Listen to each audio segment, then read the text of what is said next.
Hey, hey. Welcome everybody to Miss Glow's Kitchen, where there's sugar, spice, and everything nice, where we slice, dice, and entice using everything we can, from peppers to allspice. What's up, my people? Y'all know what time it is? See y'all in the kitchen.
Y'all see my big squirrel ponytail? All right, now. All right, let's get to this pie dough. Now, the first thing I want to do is I want to show you how to sift your flour. So if you don't have pre-sifted flour, then check it out. We're going to do it right now. Now, we need 2.5 cups of flour now. If you've been watching me before, then you know that I tell you that baking is very, very precise. All right, so this is what you want to do. You want to level your flour off. Make sure it's even on the top of that your knife goes evenly across there. That is exactly 1 cup. Now, what you want to do with this sifter is you want to hit it. It's hard for me to, okay, there you go.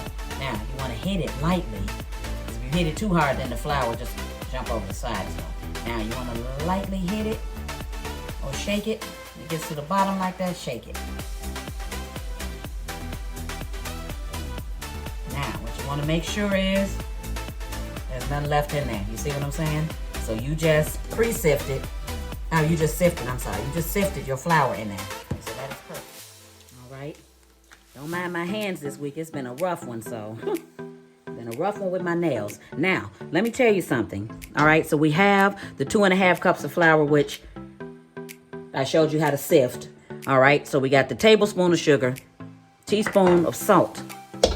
Now, what you want to do is get that all whisked up real good. You see what I'm saying? So, whisk it up. Make sure that sugar and that salt incorporated in here so well. So don't give it a quick stir. Make sure. So that's why you're using a whisk. But if you have a spoon or a fork, that'll work too. Whatever you have will work. So use what you have. All right, so I got a 1/2 cup of really cold water. You can see I've had it in the freezer because I need it super, super cold. Now, I got 8 tablespoons of butter. So hopefully you can see this really good, but it's marked on here. like the tablespoons, it's marked on here. So 8 tablespoons, a half a cup, that's this whole stick. So you need 8 tablespoons or 1 stick of butter. So you see I cut the butter into that size with the tablespoons. Now, same thing with the shortening. So hopefully there's no glare on here. I'm praying it's not. But as you can see with the shortening, they mark the same thing too. So they marked the tablespoon increment. So you need 8 tablespoons. Now, 8 tablespoons of shortening equals a half a cup. So that's what you want to do. This is butter flavored Crisco shortening. Okay? So it's the only kind of shortening I use, but you can use any kind you want to use. So now what you want to do is, this is a really, really quick process. And you're going to get the flakiest, best tasting dough ever. So now what you want to do is, once you get the flour, salt, and sugar combined, now what you want to do is, you want to put that butter and this shortening in here. Now this is what we call cutting in this. Now, all right, give me a second. All right, so here we go. Now we're going to cut this in. This is a pastry cutter. Now, here's what my mother did when I was a kid. My mother cut it in with a fork. So you see how that's cutting into that? That's what we call cutting into. So we want to cut that into there. We want to get the shortening in there too. The shortening and the butter. It's extremely cold. So this is going to take a little muscle. Put a little elbow in it and you got it. All right, let's speed up so you can see the whole process of cutting this butter into this flour and what it should look like by the time you get to the end of it. It's going to look like little peas, like little balls. And that's what you're looking for.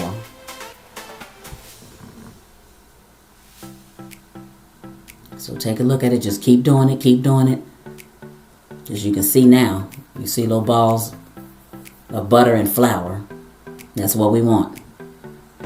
Let's do that. We got our water in here. You pour all the water in. All of the water. Now what you want to do is, you want to get this mixed up. All the dry part you see over here. Now you want to get all of this wet. So you want to make sure you got all of the dry parts of your dough. Now at this point, you're done. You're done with the you're done with the utensils. You're going to use the ones God gave us. All right.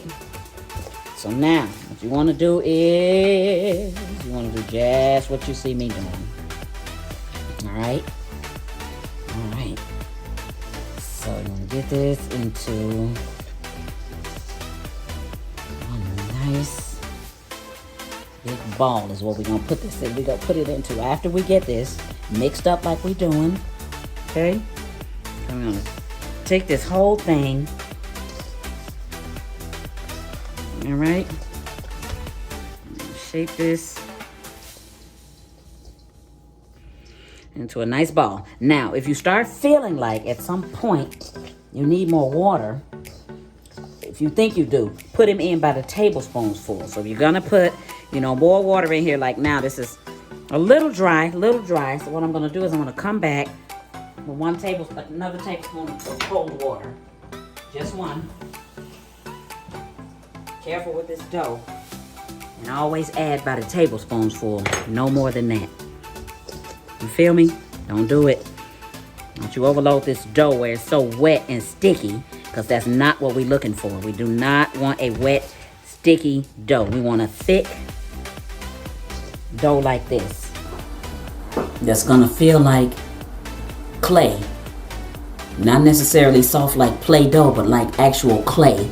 It's hard like that.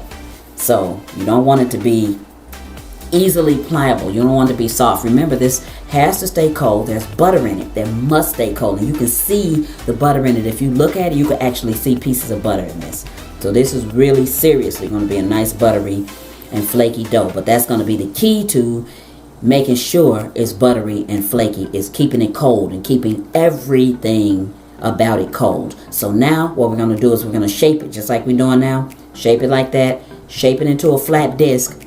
Wrap some plastic around it and put it in the refrigerator for at least an hour. And after that, we'll be ready to roll it out.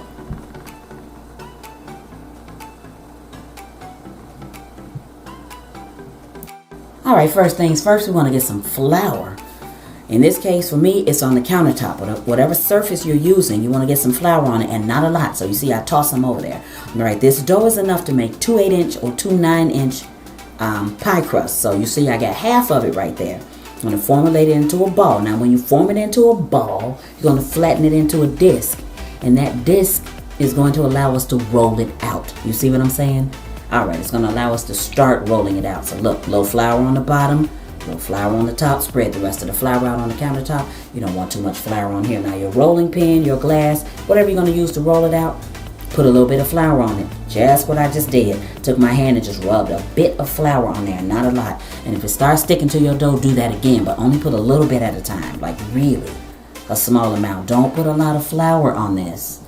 Okay, now look at that. If you look closely right there, you don't even gotta look closely, just look at it. You can see the butter in this mug. Look at that. You can see the butter, so you know this gonna be good. You know this gonna be good.